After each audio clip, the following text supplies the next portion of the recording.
वरच्या रील्स वरून खालच्या रील्स वरती तुम्हाला यायला किती सेकंदाचा कालावधी लागतोय? Micro second. मग तुम्ही फुटबॉलची बघितल्या कॉमेडीच्या रील वरती तुम्ही कॉन्सन्ट्रेट व्हायला मेंदूमध्ये काय काय घडत असेल.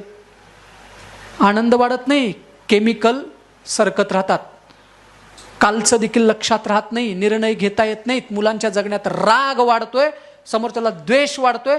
17-18 वर्षाची कोवळी पोरं गाडी बेफाम मारतात, खून करतात, अत्याचार करण्याकडे येतात, मोठ्या माणसांना उलट बोलतात, सांगितलेली गोष्ट त्यांच्या लक्षात येत नाही. हे सगळं कसं? बाप तो बाप रहेगा असे स्टेटस ठेवतात, बरोबर आहे ना? परवा दिवशी आमच्या भागात होतं सर, एक मोटरसायकलवाला माझ्या पुढे गाडी घेऊन चालला होता, त्याच्या गाडीवर लिहिलं होतं काय, ओव्हरटेक केले वाघानं. बघतोस काय रागानं? ओव्हरटेक केले वाघानं. 4 दिवसापूर्वीची घटना आहे. 2-3 किलोमीटर गेला असेल, मी माटीमानं गेलो, वाघ सर गटारात पडला होता बाजूला, रस्त्यावर गाडी घसरून.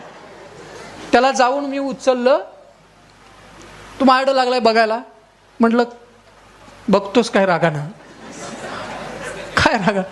म्हटलं वाघाचं काय झालंय?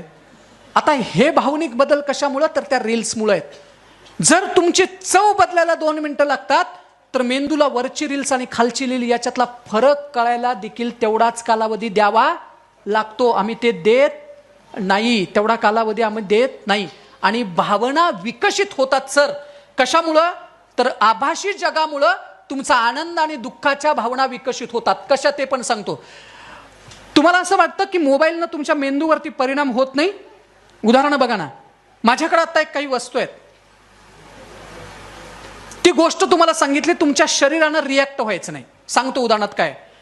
आयांनो, माझ्याकडे कच्चा आंबा आहे, तो मी कापलाय, त्याला मी तिखट मीठ लावले, लिंबू पिळलाय त्याच्यावर, तुम्हाला दिलाय. तुम्ही एक फोड उचलली, तोंडात टाकली, तिखट आणि लिंबूची चव चालू झाली, कर्रकन ते तुम्ही चावलत. काय घडलं? तोंडात पाणी आलं. आंबा माझ्याकडे आहे. मग मोबाईलमधल्या गोष्टींनी तुमच्या मेंदूत केमिकल कशी काय पाजरत नाहीत म्हणता? कंठस्थ ग्रंथी, वृक्कस्थ ग्रंथी आणि मस्तिष्क ग्रंथी या 3 ग्रंथीमुळे तुमचं वर्तन नियंत्रण होतं. आणि वर्तन नियंत्रणाऱ्या होणाऱ्या जर पेशी म्हणजे द्रव पाझरत असतील, तर कसा काय आनंद मिळेल? तो कसा पाझरला पाहिजे?